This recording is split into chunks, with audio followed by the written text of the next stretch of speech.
രാവിലെ 5:45, നേരം വെളുത്തു വരുന്നതേ ഉള്ളൂ. വീട്ടിൽ വേറെ ആരും എണീറ്റിട്ടില്ല. കുറച്ചുകൂടി നേരത്തെ ഇറങ്ങണമെന്നൊക്കെ ഉണ്ടായിരുന്നു, പക്ഷേ നടന്നില്ല. അപ്പോൾ നമുക്ക് പോകാനുള്ളത് 111 കിലോമീറ്ററാണ്.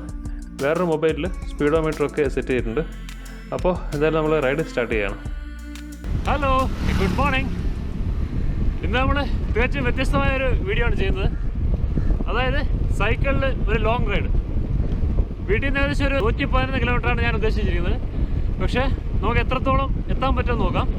ഇതിനിടയിൽ പറ്റുന്ന രീതിയിലുള്ള നല്ല കാഴ്ചകളൊക്കെ നമുക്ക് ഷൂട്ട് ചെയ്യണം. ഞാൻ അഫ്സൽ, ട്രാവൽ നോട്ട്സിൻ്റെ പുതിയൊരു എപ്പിസോഡിലേക്ക് എല്ലാവർക്കും സ്വാഗതം. ഞാൻ ഉദ്ദേശിക്കുന്ന 111 കിലോമീറ്റർ എന്തായാലും തിരിച്ചുകൂടി സൈക്കിൾ ചവിട്ടാൻ പറ്റത്തില്ല. അപ്പോൾ തിരിച്ച് സൈക്കിൾ കൂടി ട്രെയിനിൽ കൊണ്ടുവരാനാണ് ഉദ്ദേശിക്കുന്നത്. അതുകൊണ്ട് ചേരാൻ ഉദ്ദേശിക്കുന്ന സ്ഥലവും ഒരു റെയിൽവേ സ്റ്റേഷൻ കൂടി ഉള്ള സ്ഥലമാണ്. സൈക്കിൾ കൂടി നമ്മൾ വരുന്ന ട്രെയിനിൽ കൊണ്ടുവരാൻ പറ്റുമോ, എങ്കിൽ എന്തൊക്കെയാണ് അതിൻ്റെ പ്രൊസീജിയേഴ്സ് എന്നൊക്കെയുള്ള കാര്യങ്ങൾ കൂടി ഞാൻ വിശദമായി പറഞ്ഞുതരാം. അതിന് ഈ വീഡിയോ നിങ്ങൾ സ്കിപ്പ് ചെയ്യാതെ ലാസ്റ്റ് വരേക്കും കാണണം കേട്ടോ. അതുപോലെ എന്തായാലും കുറേ മനോഹരങ്ങളായ കാഴ്ചകൾ കൂടി ഈ വീഡിയോയിൽ ഉൾപ്പെടുത്തുന്നുണ്ട്.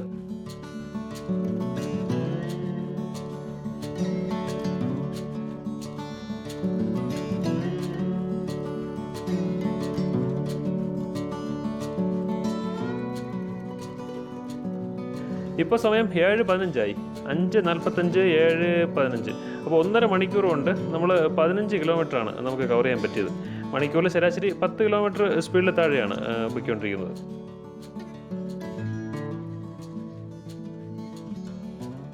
എൻ്റെ ഈ സൈക്ലിങ് യാദൃച്ഛികമായി തുടങ്ങിയൊരു സംഭവമാണ്. പണ്ട് സ്കൂളിൽ പഠിക്കുന്ന കാലത്ത് സ്കൂളിൽ പോകാനൊക്കെ ആയിട്ട് ഉപയോഗിച്ചിട്ടുണ്ട് എന്നല്ലാതെ പിന്നെ അടുത്തങ്ങ് ഉപയോഗിക്കാറില്ലായിരുന്നു. പിന്നെ അടുത്ത കാലത്ത്, അതായത് ഒരു 4-5 മാസങ്ങൾക്ക് മുൻപ് എൻ്റെ ഒരു അടുത്ത സുഹൃത്തിൻ്റെ വീട്ടിൽ പോയ സമയത്ത് അവിടെ ഈ സൈക്കിൾ ആരും ഉപയോഗിക്കാതെ ഇങ്ങനെ അവിടെ ചാരി വെച്ചിട്ടുണ്ടായിരുന്നു. അങ്ങനെ ഒരു ആഗ്രഹത്തിൻ്റെ പുറത്ത് സുഹൃത്തിനോട് തന്നെ ഈ സൈക്കിൾ കൊടുക്കുന്നുണ്ടോ എന്ന് ചോദിച്ചു. പുള്ളി ഓക്കെ പറഞ്ഞു. ഞാൻ ഈ സൈക്കിൾ വാങ്ങി.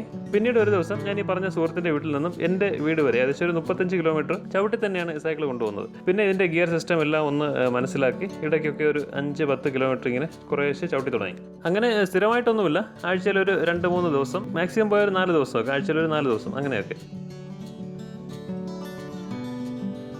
പക്ഷേ ഈ ട്രിപ്പ് പ്ലാൻ ചെയ്ത ശേഷം ഏകദേശം ഒരു 10 ദിവസം സ്ഥിരമായിട്ട് ഒരു 10-15 കിലോമീറ്റർ ചവിട്ടാറുണ്ടായിരുന്നു. ഈ ഒരു ചെറിയ എക്സ്പീരിയൻസുമായിട്ടാണ് ഈ ട്രിപ്പിന് ഇറങ്ങി തിരിച്ചിരിക്കുന്നത്. എന്തായാലും നമുക്ക് മാക്സിമം ചവിട്ട് തന്നെ.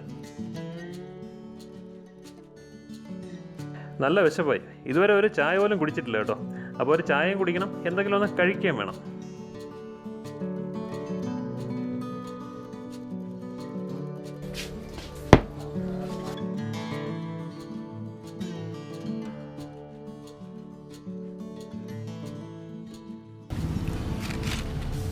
നമ്മുടെ പറണ്ടോൻ്റെ അടുത്ത് വലിയലങ്ങ് എന്ന് പറയുന്ന ജംഗ്ഷനിൽ നാടൻ ചായക്കടയിൽ നമ്മൾ ചായ കുടിക്കാൻ കയറി. അപ്പോൾ ഇവിടെ നാടൻ രീതിയിൽ ഇലയിൽ നല്ല ചൂട് ആവി ഉറക്കുന്ന പുട്ടും പയറും അതിൻ്റെ കൂടെ പപ്പടം നമുക്ക് ടേസ്റ്റ് ചെയ്ത് നോക്കാം.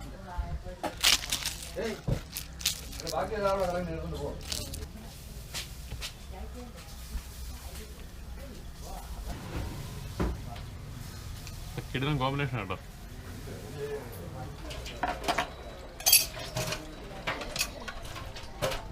ഇത് കണ്ടോ, ഇത്തരം ബോയിലറൊക്കെ വളരെ അപൂർവമായിട്ട് ഇപ്പോൾ നമ്മുടെ നാട്ടിലേക്ക് കാണാറുള്ളൂ. സമോവർ എന്നാണ് ഇതിൻ്റെ പേര്. ഈ സമോവറുകൾ റഷ്യക്കാരാണ് ആദ്യമായിട്ട് ഉപയോഗിച്ചിരുന്നത്. പിന്നെ പല രാജ്യങ്ങൾ പിന്നിട്ട് നമ്മുടെ നാട്ടിലൊക്കെ എത്തിച്ചേർന്നൊരു സംഭവമാണ്. ഇവിടെ കണ്ടോ, തനി നാടൻ രീതിയിലുള്ള കരി ഉപയോഗിച്ചാണ് ഇവിടുത്തെ പാചകമൊക്കെ. ഗ്യാസോ മറ്റോ ഒന്നും ഉപയോഗിക്കുന്നില്ല.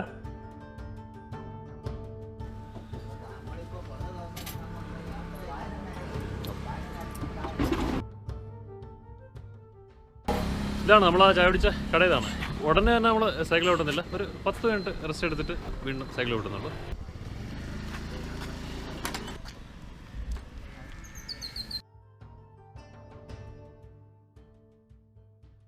വീണ്ടും നമ്മുടെ റൈഡ് സ്റ്റാർട്ട് ചെയ്തിരിക്കുകയാണ്. ഞാനൊരിക്കലും അവിടുത്തെ ഫുഡ് റിവ്യൂ ചെയ്തല്ല. എനിക്കങ്ങനെ ഫുഡ് റിവ്യൂ ചെയ്യാൻ അത്ര പോരാ. എന്നാലും നമ്മൾ ആ പോകുന്ന വഴിയിൽ ആ ഒരു എക്സ്പീരിയൻസ് ഷെയർ ചെയ്യുന്നേ ഉള്ളൂ. നാടൻ കടയും അവിടുത്തെ നാടൻ രീതികളും. പ്ലാസ്റ്റിക് ഒന്നും ഉപയോഗിക്കുന്നില്ല, എല്ലാം ഇലയിലാണ് സപ്ലൈ ചെയ്യുന്നത്. മാത്രമല്ല പാഴ്സലും ഒക്കെ ഇലയിലാണ് കൊടുക്കുന്നത്.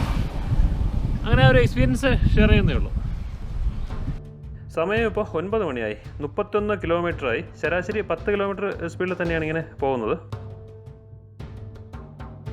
പള്ളിക്കാട് എന്ന് വെള്ളറട പോകുന്ന റൂട്ടിൽ ഉള്ളൊരു പാലമാണിത്. താഴെ കാണുന്ന ആറ് നെയ്യാർ ഡാമിൽ നിന്നും ഒഴുകി വരുന്നൊരു ആറാണ്.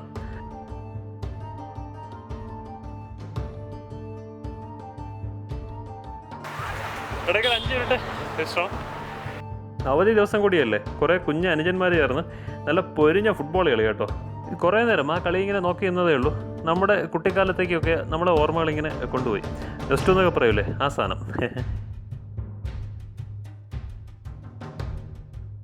നമ്മൾ പോകുന്ന റൂട്ടെന്ന് പറയുന്നത് പാലോട്, വിതുര. എൻ്റെ വീടറിയാമല്ലോ, തിരുവനന്തപുരം ജില്ലയിൽ പാലോടാണ്.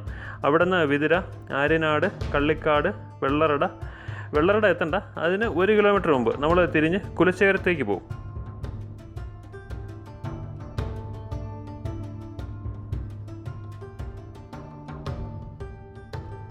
നമ്മൾ ഈ കുലശേഖരം പോകുന്ന വഴിക്ക് നെട്ട എന്ന് പറയുന്ന സ്ഥലം കഴിഞ്ഞ് കുറച്ചുകൂടി മുന്നോട്ട് വരുമ്പോൾ കാണുന്നൊരു ഡാം റിസർവയറാണത്.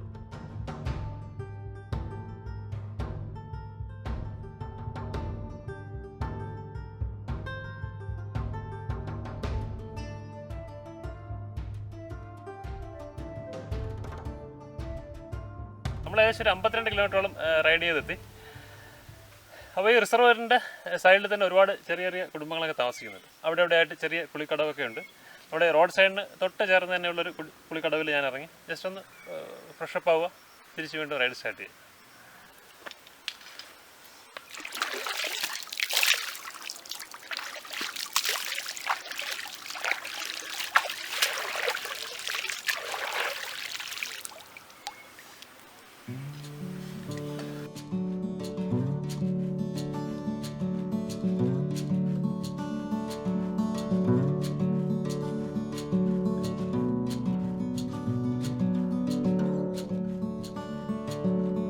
തമിഴ്നാട്ടിലെ കളിയിൽ എന്നൊരു സ്ഥലത്താണ് ഇപ്പോൾ നമ്മളുള്ളത്.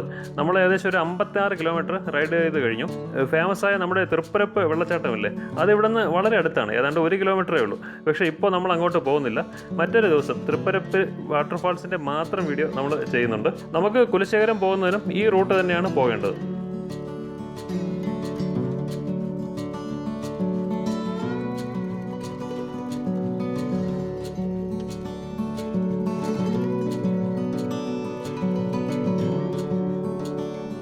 കുലശേഖരത്ത് നിന്ന് ഏകദേശം ഒരു 22 കിലോമീറ്റർ കൂടി കഴിഞ്ഞ് തക്കലയായി. ഇപ്പോൾ ടോട്ടൽ 82 കിലോമീറ്ററായി. ഇവിടെ തക്കല ബസ് സ്റ്റാൻഡിന് നേരെ ഓപ്പോസിറ്റ് ആയിട്ട് മുബാറക്ക് എന്ന് പറയുന്നൊരു ഹോട്ടലുണ്ട് കേട്ടോ.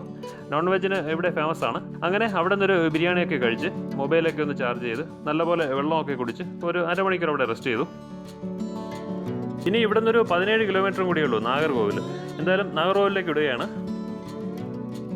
ഇപ്പോൾ നമ്മൾ തിരുവനന്തപുരം കന്യാകുമാരി ഈ ഹൈവേ കൂടിയാണ് കേട്ടോ പോകുന്നത്.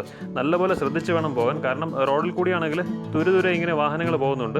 സൈഡിലേക്ക് ഇറങ്ങണമെന്ന് വെച്ചാൽ റോഡിൻ്റെ കട്ടിങ്സും കുഴിയും ഒക്കെ ആയിട്ട് നല്ല റിസ്ക്കാണ് കേട്ടോ.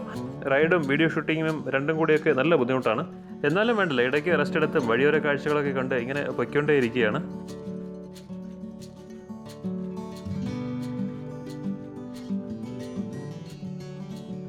ഈ നാഗർകോവിൽ സൈഡിൽ ഈ ഹൈവേക്ക് 2 സൈഡിലുമായി ഒത്തിരി വലിയ തടാകങ്ങളൊക്കെ ഉണ്ട്. ആമ്പലും താമരയൊക്കെ നിറഞ്ഞ് നല്ല രസമുള്ള കാഴ്ചകളാണ്.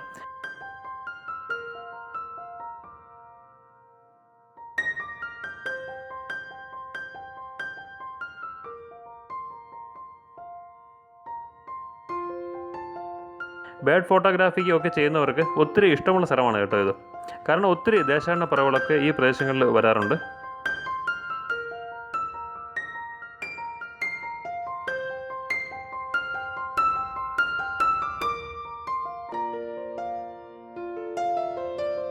അങ്ങനെ നാഗർകോവിൽ കഴിഞ്ഞു. ഇനിയൊരു 17 കിലോമീറ്റർ കൂടിയേ ഉള്ളൂ കന്യാകുമാരിക്ക്.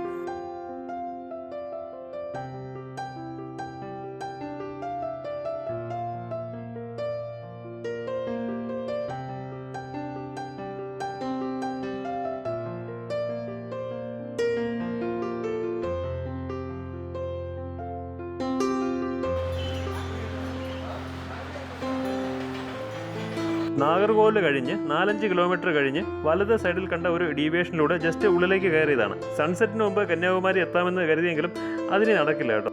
കാരണം ഇവിടെ നിന്ന് ഇനി 12 കിലോമീറ്ററോളം ഉണ്ട് കന്യാകുമാരിക്ക്. ഇപ്പോൾ ഇവിടെ നിൽക്കുന്ന ഒരു ലേക്കിൻ്റെ സൈഡിലാണ്. ഇവിടെ ഇങ്ങനെ ഈ ലേക്കിൻ്റെ സൈഡിലായിട്ട് കുറച്ച് സുഹൃത്തുക്കളാണ്. നിങ്ങൾ പേര്?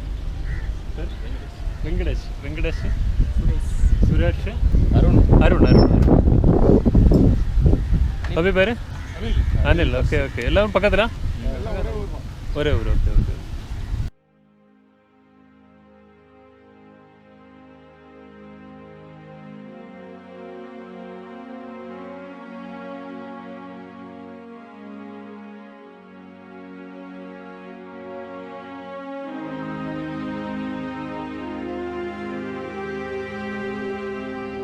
സൂര്യൻ അസ്തമിക്കുന്ന സമയം കൂടി ആയതുകൊണ്ട് നല്ല മനോഹരങ്ങളായ കാഴ്ചകളായിരുന്നു ക്യാമറ കണ്ണിലൂടെ കാണാനായത്. ഈ കാണുന്ന ചെറിയൊരു തുരുത്തിലെ കുറ്റിച്ചെടികൾ നിറയെ കൊക്കുകളും കാക്കകളും നീർക്കാക്കകളും ചെറു പക്ഷികളും ഒക്കെയായി ആയിരക്കണക്കിന് പറവകൾ വരും.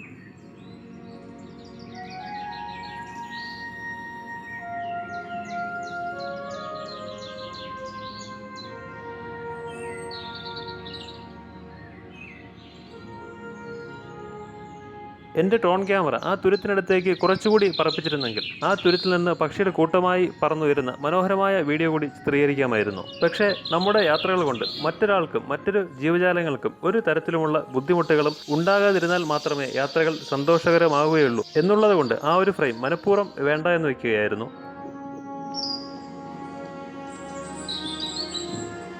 ഒരു പകല് മുഴുവൻ വാനം മുട്ടെ പാറി നടന്ന് ചിറകിനടിയിലെ ചെറുചൂടിൽ കുഞ്ഞുങ്ങളെ ചെറുതിരുത്താനും ഇണക്കിളികളോട് കിന്നാരം ചെല്ലാനും അന്തിമയങ്ങാനും ചേക്കേറിയ പറവക്കൂട്ടങ്ങളുടെ കലപില നാദം കാതിന് കുളിരെങ്കിൽ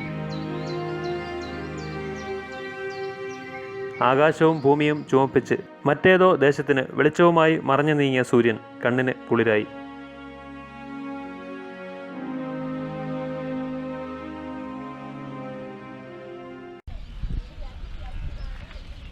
അങ്ങനെ നേരിട്ടല്ലെങ്കിലും ക്യാമറ കണ്ണിലൂടെ അസ്തമയവും കണ്ട് നേരെ കന്യാകുമാരിയിലേക്ക്. ഇനി ഇവിടെ നിന്ന് ഒരു 12 കിലോമീറ്റർ കൂടിയുണ്ട് കന്യാകുമാരിക്ക്.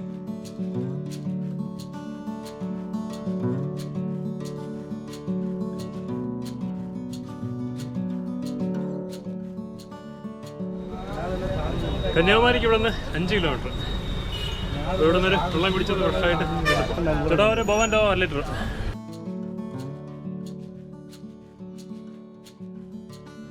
തമിഴ്നാട്ടിൽ വന്നു കഴിഞ്ഞാൽ ഈ ഒരു സാധനം എൻ്റെ ഒരു ഫേവറേറ്റ് ആണ് കേട്ടോ.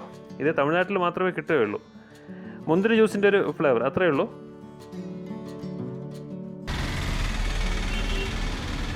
അങ്ങനെ ജീവിതത്തിൽ ആദ്യമായി 121 കിലോമീറ്റർ സൈക്കിള് ചവിട്ടി നമ്മുടെ ഡെസ്റ്റിനേഷനിൽ എത്തിയിരിക്കുകയാണ്. ഡെസ്റ്റിനേഷൻ നമുക്കറിയാമല്ലോ, കന്യാകുമാരിയാണ്. വീട്ടിൽ നിന്നും കന്യാകുമാരിയിലാണ് 121 കിലോമീറ്റർ സൈക്കിൾ ചവിട്ടി എത്തിയിരിക്കുന്നത്. കാറിലും ബൈക്കിലും ഒക്കെ യാത്ര ചെയ്യുന്നുണ്ട്, പക്ഷേ സൈക്കിളിൽ ഇത്രയും ദൂരം ആദ്യമായിട്ട് തന്നെയാണ്. അപ്പോൾ അതിൻ്റെ ഒരു എക്സൈറ്റ്മെൻ്റ് ഉണ്ട്, ഹാപ്പിയാണ്. ഞാനിവിടെ എത്തിയപ്പോൾ ഏകദേശം 8 മണിയോളമായി. പിന്നെ നമ്മളൊരു സിംഗിൾ റൂം സെറ്റ് ചെയ്തു. 9 മണിയോളമായി. ഇനി ഭക്ഷണം കഴിക്കാൻ പോകണം. നല്ലപോലെ ക്ഷീണിച്ചു. കാരണം വെച്ചാൽ ആദ്യമായിട്ടാണ് ഇത്രയും ദൂരം സൈക്കിൾ ചവിട്ടുന്നത്. നല്ലപോലെ റെസ്റ്റ് എടുത്ത് നല്ലപോലെ ഉറങ്ങണം. ഇനി രാവിലെ തന്നെ എണീച്ച് ട്രെയിനിൽ ലഗേജായിട്ട് തന്നെ ഈ സൈക്കിൾ കൂടി കൊണ്ടുപോകാം. അപ്പോൾ അതിൻ്റെ ഡീറ്റെയിൽസൊക്കെ ഞാൻ നാളെ പറഞ്ഞുതരാം. സൺസെറ്റിൻ്റെ സമയം നമ്മളോട് കന്യാകുമാരിയിൽ എത്തിയില്ല. അപ്പോൾ അതിന് മുമ്പാണ് നമ്മൾ നാഗർകോവിലിൽ നിന്ന് കിട്ടി നമുക്ക് സൺസെറ്റ് കാണിച്ചത്. ഒരു 5-6 മാസം മുമ്പ് ഫാമിലിയായിട്ട് വന്നപ്പോൾ സൺസെറ്റിൻ്റെ സെപ്പറേറ്റ് ആയിട്ടും സൺറൈസും വിവേകാനന്ദ പാറയും ഒക്കെ അടങ്ങുന്ന വേറൊരു വീഡിയോ സെപ്പറേറ്റ് ആയിട്ടും ഒക്കെ ഈ ചാനലിൽ തന്നെയുണ്ട്. ആ വീഡിയോയുടെ ലിങ്ക് കൂടി ഞാൻ ഇതിൻ്റെ ഡിസ്ക്രിപ്ഷനിൽ ചേർക്കുന്നുണ്ട്. കന്യാകുമാരി റെയിൽവേ സ്റ്റേഷനിലാണ്. സൈക്കിൾ കൂടി നമ്മൾ കൂടെ കൊണ്ടുപോകുന്നതിൻ്റെ പ്രൊസീജിയേഴ്സ് ജസ്റ്റ് ഒന്ന് പറഞ്ഞുതരാം. ഫസ്റ്റ് നമ്മൾ പോകേണ്ട സ്ഥലത്തെ ട്രെയിനിൻ്റെ സമയം ഒന്ന് തിരക്കുക. അറിയാമെങ്കിൽ അങ്ങനെ ട്രെയിനിൻ്റെ സമയത്തിന് അറ്റ്ലീസ്റ്റ് 1 മണിക്കൂർ മുൻപെങ്കിലും എത്തുന്നതാണ് നല്ലത്. എന്നിട്ട് പാഴ്സൽ ഓഫീസ് ഉള്ള സ്ഥലത്താണെങ്കിൽ അങ്ങനെ. ഞാനെന്തായാലും ഈ അവിടെ കണ്ട ഒരു പോർട്ടറുടെ അടുത്ത് കാര്യം പറഞ്ഞു. 2:30 ട്രെയിനിൽ തിരുവനന്തപുരം.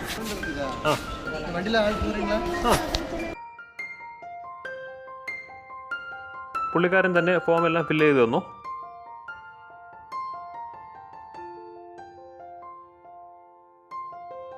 ഫോമിൽ ജസ്റ്റ് ഫ്രം ടു, പിന്നെ സൈക്കിളിൻ്റെ കളറ്, ബ്രാൻഡ്, പിന്നെ നമ്മുടെ പേരും എഴുതി നമ്മുടെ ഒരു സിഗ്നേച്ചറും ഒക്കെ ഇട്ട് നേരെ ടിക്കറ്റ് കൗണ്ടറിൽ കൊടുത്താൽ മതി. അവിടെ നിന്ന് ഫീസും അടച്ച് ഈ റെസിപ്റ്റ് നമുക്ക് തിരിച്ചു തരും. അതുപോലെ ട്രെയിനിൻ്റെ ടിക്കറ്റ് നമുക്ക് അവിടെ നിന്ന് തന്നെ എടുക്കാം. ആ കൗണ്ടറിൽ നിന്ന് തരുന്ന ഈ റെസിപ്റ്റ് പോർട്ടർമാർ കാണിക്കുമ്പോൾ റെസിപ്റ്റ് നമ്പർ നമ്മുടെ സൈക്കിളിൽ നോട്ട് ചെയ്തിടും. നമ്മുടെ ജോലി അവിടെ കഴിഞ്ഞു. ഇനി നമ്മൾ ഇറങ്ങുന്ന സ്റ്റേഷനിൽ പാഴ്സൽ ഓഫീസിൽ നേരത്തെ കിട്ടിയ റെസിപ്റ്റ് കാണിക്കുമ്പോൾ നമുക്ക് സൈക്കിൾ അവിടെ നിന്ന് റിസീവ് ചെയ്യാം. ഈ ചെറിയൊരു ഇൻഫർമേഷനും മനോഹരമായ കാഴ്ചകളുമൊക്കെയായ ഈ വീഡിയോ ഇവിടെ വൈൻഡപ്പ് ചെയ്യുകയാണ്. നിങ്ങളുടെ അഭിപ്രായങ്ങൾ എന്ത് തന്നെയായാലും അത് ഈ വീഡിയോയുടെ താഴെ കമൻറ്റ് ചെയ്യുക. ഈ വീഡിയോ നിങ്ങൾക്ക് ഇഷ്ടപ്പെട്ടുവെങ്കിൽ ലൈക്ക് ചെയ്യുക. അതുപോലെ മറ്റുള്ളവരിലേക്ക് കൂടി ഈ വീഡിയോ ഒന്ന് ഷെയർ ചെയ്യുക. വീണ്ടും പുതിയ വീഡിയോകളുമായി എത്തുന്നവരെ സൈനിങ് ഓഫ്.